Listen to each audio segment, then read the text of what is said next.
And I set out to try and learn how to be a fiction writer, because obviously it was a whole different set of skills.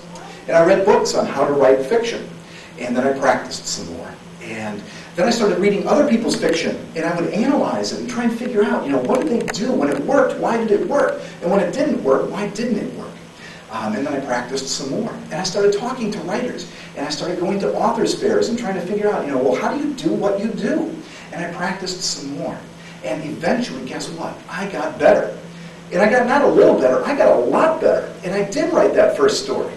And then I wrote a second story, and a third story, and I started publishing books. And I wrote a fourth, and a fifth, and a sixth. And I started going around speaking and doing book signings. And I actually started getting email from kids telling me that I was a great writer and that I was their favorite writer.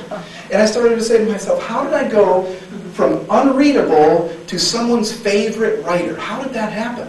And that's the kind of stuff that I want to tell you tonight. It's all the things that I learned while I was trying to do that.